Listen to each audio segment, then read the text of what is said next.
के लिए सर एक बार जरा ये जो नई सीरीज शुरू हो रही है इसके बारे में बताएं। पिछली सीरीज एटलीस्ट हमने एंडिंग तो अच्छी रिकवरी के साथ करी, वो जो बॉटम लगा था वहां से तो बढ़िया रिकवरी रही। अब नई सीरीज पर आपका क्या व्यू है?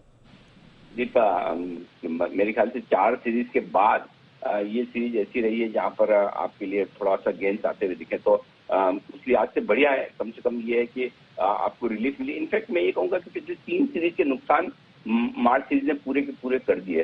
तो अप्रैल सीरीज की शुरुआत में 1-2 चीजें हैं दीप जो मैं बताना चाहता हूँ।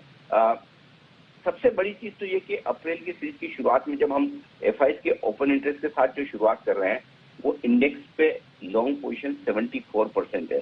तो एक ही चीज मुझे सबसे बड़ी नेगेटिव आज अप्रैल की सीरीज में दिख रही है, वो ये कि एफआईज अगर 74% इंडेक्स लॉन्ग पे है तो और यहाँ से इंडेक्स तो खरीदेंगे नहीं, ये बात पक्की है। इनफैक्ट हो सकता है कल भले ही उन्होंने लॉन्ग नहीं की हो, लेकिन मुझे लगता है कल आखिर में काफी कुछ शॉर्ट कवरिंग हुई है और उस शॉर्ट कवरिंग की वजह से मुझे लगता है कि एफआईएस की तरफ से थोड़ा सा एक्शन आपको इंडेक्स में लॉन्ग पोजीशन पर ज्यादा दिख रहा है। तो थोड़ी सी लॉन्ग पोजीशन उनकी कम होगी, इस बात की पूरी संभावना। तो एक चीज तो ये है।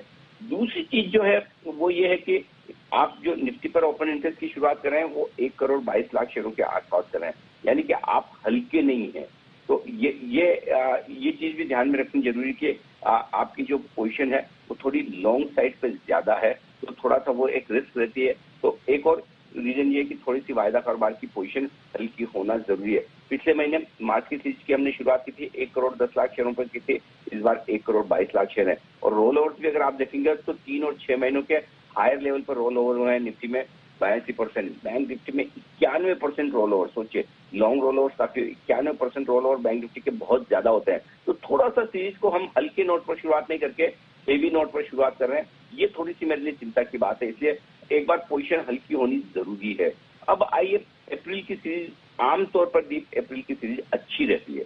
2016 से लेकर अब तक आप देखेंगे तो अप्रैल की सीरीज ने लगातार पॉजिटिव रिटर्न दिया। 2020 तो फिर मतलब एक ही अलग ही चीज थी, वो अलग चीज है। बट अब मेरे ख्याल से ओवरऑल अप्रैल की सीरीज अगर आप पिछले 10-11 साल का रिकॉर्ड देखेंगे तो सिर्फ 2 बार ऐसा हुआ है जब नेगेटिव बंद हुआ है। तो मुझे लगता है कि अप्रैल की सीरीज में ऐसी चिंता की बात नहीं है, पॉजिटिव सीरीज रहती है। तो थोड़ा एक बार हल्का हो जाए, तो अगर यहाँ से इंडेक्स लेवल पर आपको एक हल्का फुल्का बढ़िया करेक्शन मिल जाए जो कि 17,150 की रेंज तक अगर निफ्टी को ले आए, तो वो एक बहुत बढ़िया मौका होगा वापस इस सीरीज में एंट्री करने का, और तब आपके लिए ये सीरीज बहुत बढ़िया बनेगी। तो शायद शुरुआत में एक मौका दे दे अप्रैल की सीरीज और उसके बाद बढ़िया तेजी का मौका बन सकता है। तो मैं इस सीरीज को लेकर पॉजिटिव हूँ, बट एक डिप चाहिए, उस डिप के बाद ज्यादा कंफर्टेबल हो जाएंगे। जी। तो चलिए थोड़ा अगर बाजार हल्के हो जाएं तो उसके बाद आपको अच्छी मूव आ सकती है। अप्रैल का महीना वैसे भी बढ़िया रह सकता है और मुझे याद है सर पिछले साल तो आपने हाईलाइट भी किया था, मार्च अप्रैल मई जो मिड कैप की रैली आई थी वो आपने बहुत ही जबरदस्त तरीके से पकड़ी थी।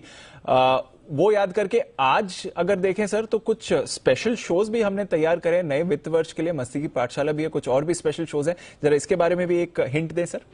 बिल्कुल दीप, और पिछले साल जैसा तो अप्रैल मई पता नहीं, मैं इस बार भी मैं वैसे पॉजिटिव हूँ इस महीने मिड कैप स्मॉल कैप्स को लेकर, लेकिन अभी मैं थोड़ा सा 1-2 दिन और देखना चाहता हूँ बाजार का टोन किस तरह से रहता है। अगर समझिए ये ग्लोबल टेंशन नहीं होती तो फिर मैं पक्के तौर पर कहता कि अप्रैल की सीरीज आपके लिए मिड कैप्स के लिहाज से बड़ी एक्शन वाली रहेगी। फिर भी मैं लार्ज कैप्स के मुकाबले में उम्मीद कर रहा हूँ कि मिड कैप्स का प्रदर्शन